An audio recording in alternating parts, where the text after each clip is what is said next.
우리 오늘 창립 28주년 우리 주일 예배에 오신 모든 성도님들을 주님의 이름으로 축복하고 사랑합니다. 우리 예배에 계신 분들에게 사랑합니다, 축복합니다 서로 한번 인사하겠습니다.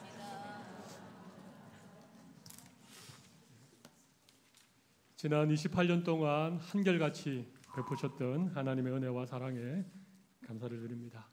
우리 오늘은 이 땅에 우리 사랑의 교회가 세워진 지 28년째 되는 우리 창립 기념 주일입니다. 참 파란만장한 세월들이 많았지만 고비고비마다 하나님이 함께해 주시고 또 꼭 필요한 은혜를 베풀어 주셔서 오늘도 이렇게 많은 성도들이 함께 모여서 주님의 이름을 송축하고 또 주님을 예배하는 그런 귀한 은혜 주신 것 참 감사합니다. 모든 것이 하나님의 은혜라고 생각합니다. 아멘이시죠? 예. 우리 옆에 계신 분들에게 그동안 참 수고 많이 하셨습니다. 서로 한번 인사하겠습니다.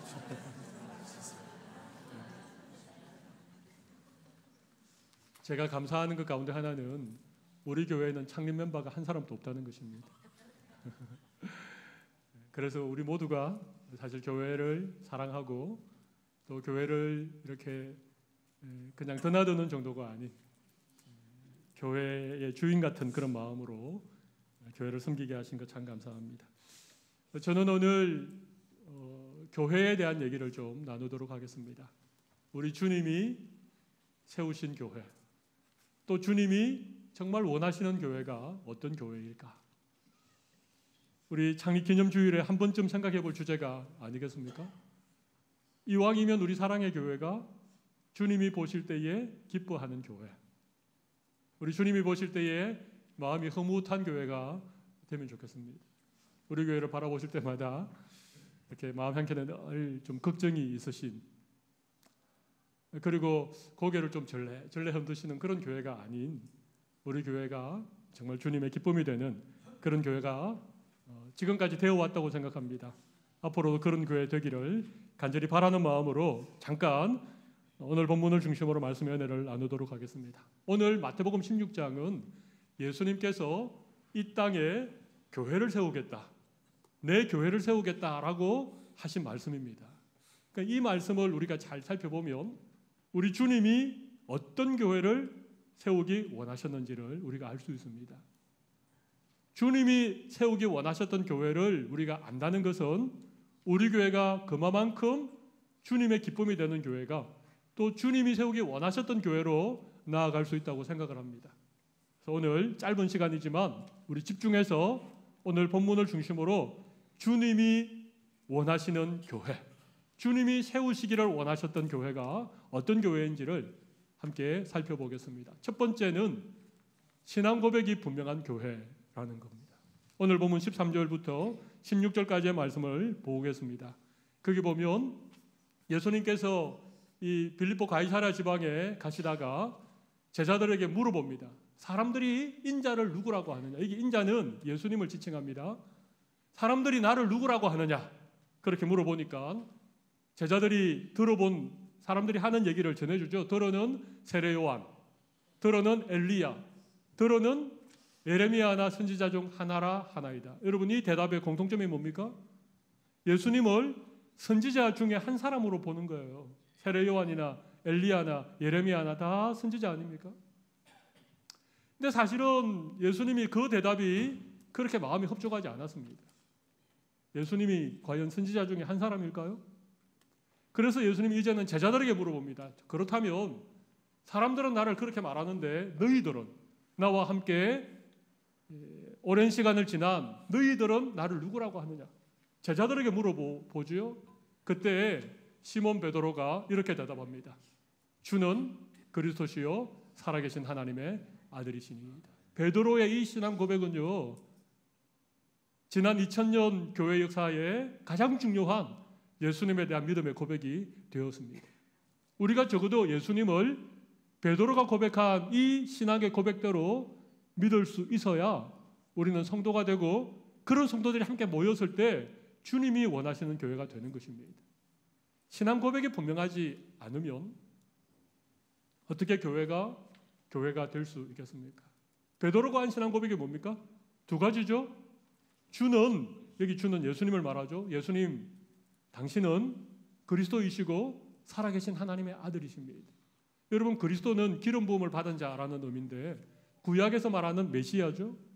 구약의 성도들은 메시아가 오기를 너무나도 기다리지 않았습니까? 메시아는 구원자를 말합니다. 모든 압제와 모든 죄의 굴레에서부터 우리를 구원해 주실 분, 그분이 메시아이시고 그분이 그리스도이신 것이죠. 근데 베드로는 예수님을 선지자 중에 한 사람으로 본 것이 아니라 예수님을 구약의 성도들이 그토록 기다려왔던 메시아, 구세주라고 고백한 것입니다. 여러분들에게 예수님은 누구십니까?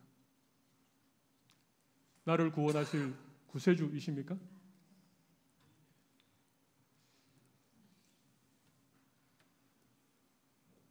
또 한 가지의 고백은 살아계신 하나님의 아들이라고 하는 고백이죠.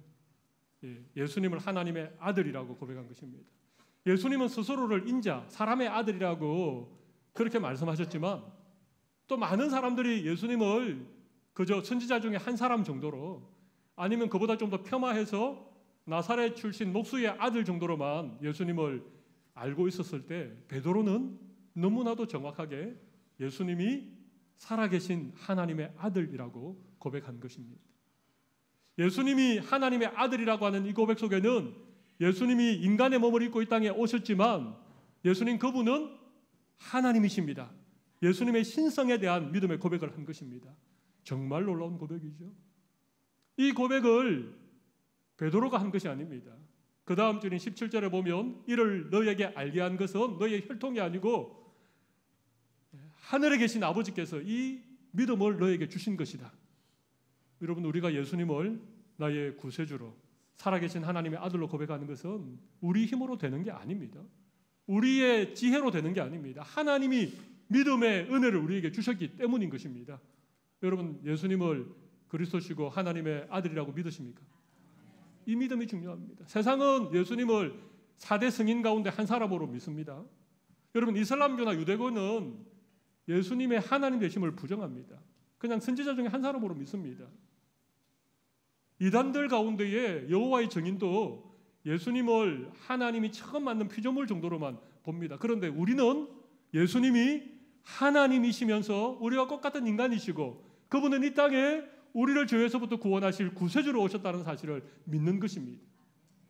이 분명한 믿음을 우리가 가질 때에 여러분, 우리는 믿음이 성장하게 되어지고 우리의 이 교회가 정말 견고한 믿음 위에 세워지게 되는 것입니다. 세월이 갈수록 이단들이 많이 일어나고 예수 그리스도에 대한 믿음을 부정하는 이런 어떤 사상들이 유행하는 이 시대 속에서도 우리는 이 믿음을 끝까지 지킬 수 있는 그런 교회와 그런 성도들이 되시기를 바랍니다. 예수님이 세우기 원하는 교회는 신앙 고백이 분명한 교회였습니다. 두 번째는요, 오늘 보면 17절과 18절에 보면 예수님이 주인 되는 교회입니다. 예수님이 주인 되는 교회입니다. 베드로가 주는 그리스도시요 살아계신 하나님의 아들입니다라고 고백하자 예수님이 이를 너에게 알게 한 것은 혈육이 아니고 하늘에 계신 너의 아버지다. 그렇게 말씀하시고 난 다음에 너무나도 중요한 말씀을 18절에 하고 있습니다. 18절 같이 한번 읽어보겠습니다. 또 내가 네게 이르노니 너는 베드로라. 내가 이 반석 위에 내 교회를 세우리니 엄부의 권세가 이기지 못하리라. 자, 여기 보시면 내가 이 반석 위에 누구의 교회요? 내 교회를 세우리니. 예수님이 친히 교회를 세우시겠다 말씀하셨는데 내 교회를 세우겠다 그렇게 말씀하셨어요. 여러분, 교회는 누구의 것입니까? 예수님의 것입니다. 누가 교회의 머리이십니까? 예수님이십니다. 누가 교회의 주인이십니까? 예수님이십니다. 우리 예수님이 친히 내가 이 반석 위에 내 교회를 세우겠다 그렇게 말씀하신 것입니다. 특별히 18절을 다시 한번 보시면 또 내가 네게 이르노니 여기 내는 예수님이고 네게는 누굽니까? 베드로를 주고 지금 얘기하는 거죠. 너는 베드로라. 내가 이 반석 위에 내 교회를 세우리니 엄부의 권세가 이기지 못하리라. 이 말씀은 참 중요한 말씀입니다. 이 말씀을 어떻게 해석하는가에 따라서 로마 천주교로 갈 수도 있고, 이 말씀을 어떻게 해석하는가에 따라서 개신교회가 될 수도 있습니다. 우리 교회가 속한 장로교회는 개신교죠. 개신교입니다. 그래서 이 반석이라고 하는 해석, 예수님이 지금 베드로에게, 예수님을 신앙 고백한 베드로에게 너는 베드로라, 내가 이 반석 위에 내 교회를 세우겠다라고 할 때 이 반석이 과연 무엇을 가리키는가? 여러분, 무엇을 가리킨다고 생각합니까? 제가 힌트를 한 가지 드리겠습니다. 여기 베드로의 뜻은 바위죠, 바위. 원래 이름은 시몬이었습니다. 근데 예수님이 베드로를 부르시고 이 시몬에게 새 이름을 주셨습니다. 너는 교회의 바위 같은 존재가 되어라. 그런 의미로 베드로라고 하는 이름을 줬습니다. 남자의 이름이니까 이 페트로스는 남성 명사입니다. 근데 여러분, 공교롭게도 바위라고 하는 이 단어도 똑같습니다. 그런데 이 바위는 여성 명사입니다. 신기하게 헤이 페트라 합니다. 자, 너는 베드로라. 내가 이 반석 위에, 이 페트라 위에 내 교회를 세우겠다. 자, 그러면 예수님이 누구 위에 교회를 세우겠다는 얘기십니까? 베드로 위에 교회를 세우겠다는 얘기 아닙니까? 제 말이 틀렸습니까?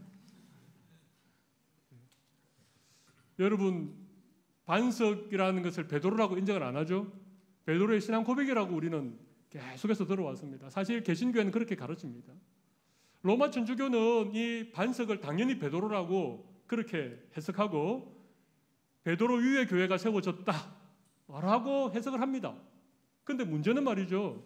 그래서 베드로 위에 교회를 세웠으니 베드로가 교회의 교황이 되어야 된다. 여러분, 교황은요, 교회의 머리를 말합니다. 로마 천주교회에 있어서 교황은요, 교회의 주인이고 교회의 머리입니다. 그래서 베드로가 초대 교황이 되고 그 베드로를 이어서 2대, 3대, 4대 교황이 계속해서 천주교회의 머리가 되는 것이 로마 가톨릭입니다. 여러분, 베드로라고 하는 바위 위에 예수님이 교회를 세우셨지만 그렇다고 해서 베드로가 교회의 머리입니까? 그렇다고 해서 베드로가 교회의 주인입니까? 그렇지 않습니다. 내 교회를 세우겠다. 베드로 위에 교회를 세우지만 교회의 주인은 예수님이시라는 얘기죠. 여러분, 이 말씀을 조금 더 보충할 수 있는 에베소서 2장 20절 말씀을 잠깐 보겠습니다. 거기 보면 너희는 사도들과 선지자들의 터 위에 세우심을 입은 자라. 여기 너희는 에베소 교회를 말하고 에베소 교회 성도들을 말하겠죠. 여러분, 에베소 교회는 사도들과 선지자들의 터 위에 세워진 자들입니다. 여러분, 교회는요, 사도들의 터 위에 세워진 거예요. 교회가 뭡니까? 교회는 성도들이 함께 모일 때 그것 자체가 교회가 되죠. 여러분, 교회에 신앙 고백만 있고 사람이 없으면 어떻게 되겠습니까? 그럼 교회가 안 됩니다. 예수 그리스도를 구주로 고백하는 성도들이 함께 모일 때에 교회가 탄생하는 거죠. 우리 사랑의 교회도 그랬습니다. 소위 개척 멤버라고 하는 목사님과 몇 명의 성도들이 함께 기도하면서 사랑의 교회를 세운 것입니다. 그렇다고 해서 그때 창립 멤버이신 목사님과 함께 기도하며 교회를 세웠던 그분들이 사랑의 교회의 주인입니까? 사랑의 교회의 머리입니까? 다시 18절로 돌아가서 이 말씀을 보십시오. 거기 보면 이 반석 위에 내 교회를 세우겠다, 이 말은요, 베드로가 초대 예루살렘 교회의 반석과 같은 터가 되었다는 얘기입니다. 실제로 예루살렘 교회의 사도들이 기초가 되지 않았습니까? 또 예루살렘 교회에서 흩어진 여러 사도들이 여러 지역을 다니면서 복음을 전하고 그 복음을 들은 성도들이 함께 모여서 교회의 틀을 이루고 교회를 세우지 않았습니까? 그러니까 여러분, 여기 반석을 꼭 베드로의 신앙 고백이라고 해석하는 것은 약간 무리가 있는 해석입니다. 이 반석은 베드로 맞습니다. 예수님은 베드로 위에 교회를 세우셨습니다. 베드로가 교회의 기초가 되었다고 그 교회가 베드로의 것입니까? 그 교회의 머리가 베드로입니까? 그렇게 해석하면 로마 천주교입니다. 우리 개신교는 누가 교회를 세웠든지, 누가 교회의 기초를 닦았든지, 누가 교회의 창립 멤버든지, 누가 교회를 위하여 얼마나 많은 헌신과 수고를 했을지라도 교회의 머리는 예수님이시고 여전히 교회는 내 교회, 예수님의 교회가 된다는 사실을 믿는 것입니다. 오늘 우리 사랑의 교회의 머리는 누구십니까? 예수님이십니다. 오늘 사랑의 교회의 주인은 누구십니까? 예수님입니다. 담임 목사, 장로님들, 교회의 개척 때 수고한 개척 멤버들, 그분들의 수고와 헌신과 눈물을 우리가 인정하지만 그럼에도 불구하고 여전히 교회의 주인은 예수님이 되는 교회. 이런 교회를 우리 주님이 세우기를 원하셨다는 것입니다. 오늘 우리 사랑의 교회는 언제나 예수님을 머리로 모시고 우리 예수님이 교회의 주인 되셔서 우리 주님이 원하시는 대로 이끌려가는 교회가 되기를 간절히 바랍니다. 주님이 기뻐하시는 일에 우리 모두 기뻐할 수 있는 교회가 되면 좋겠습니다. 주님이 싫어하는 일은 우리도 몸서리치면서 싫어할 수 있는 교회가 되면 좋겠습니다. 그런 교회가 되어지기를 간절히 바랍니다. 한 가지만 더 말씀드리겠습니다. 세 번째, 우리 주님이 세우기 원하셨던 교회는 천국의 열쇠를 가진 교회입니다. 천국의 열쇠를 가진 교회입니다. 오늘 본문 19절 말씀을 보겠습니다. 내가 천국 열쇠를 내게 주리니 내가 땅에서 무엇이든지 매면 하늘에서도 매일 것이요 내가 땅에서 무엇이든지 풀면 하늘에서도 풀리리라. 자, 예수님이 천국 열쇠를 누구에게 주셨습니까? 여기 내게 주겠다. 이게 내는 누굽니까? 베드로입니다. 근데 여러분, 베드로에게 주셨다라고 하는 이 말씀은 베드로 한 사람에게만 주었다는 얘기일까요?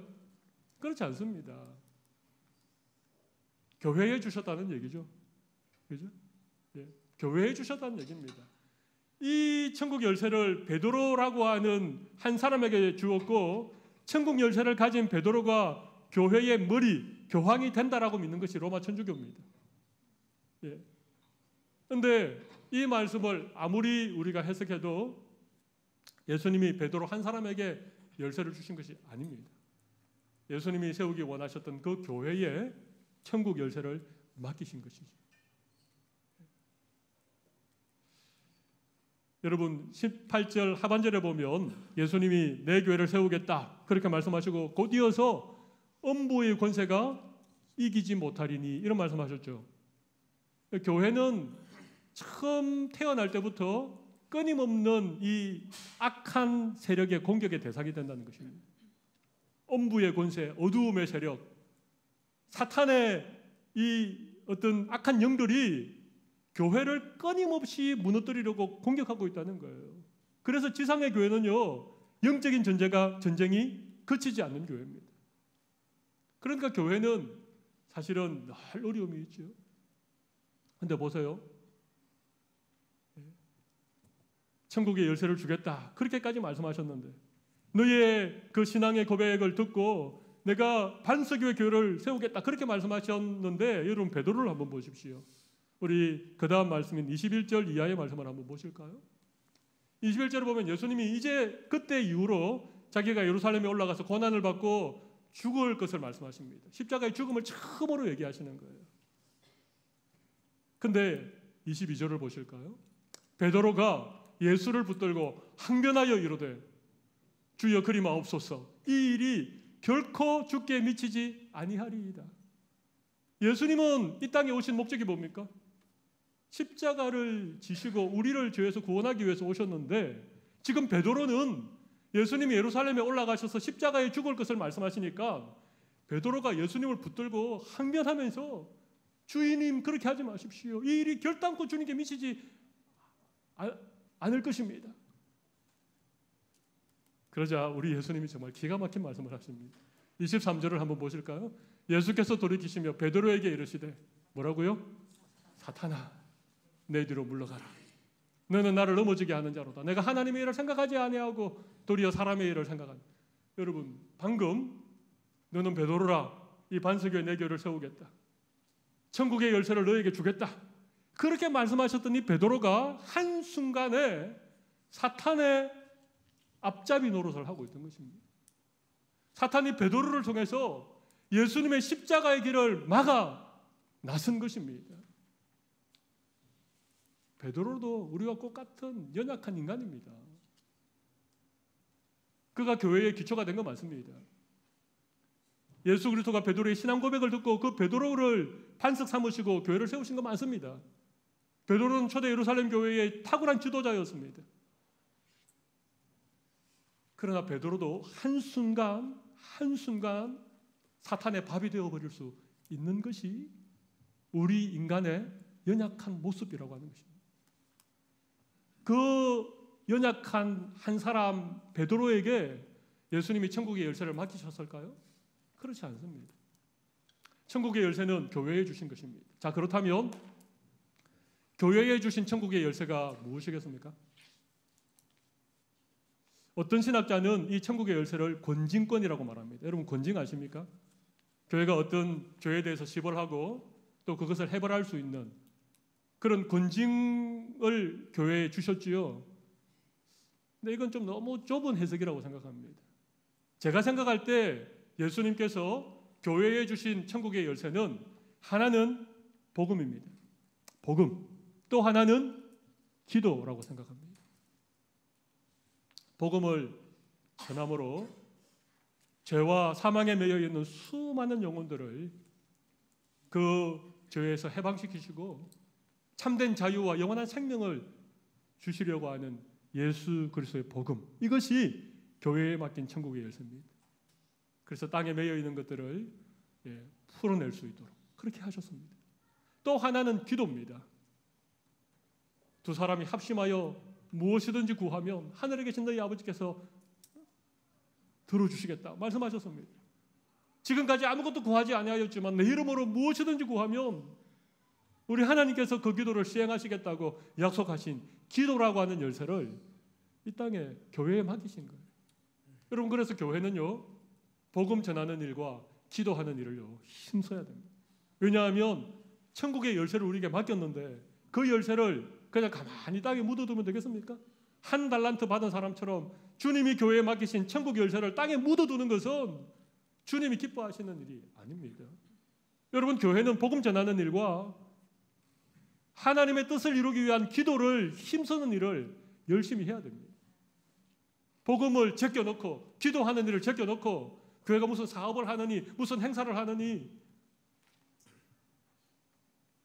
천국의 열쇠를 가지고 있는 교회일 뿐만 아니라 그 천국의 열쇠를 잘 활용할 수 있는 교회가 주님이 세우기 원하시는 교회라고 생각합니다.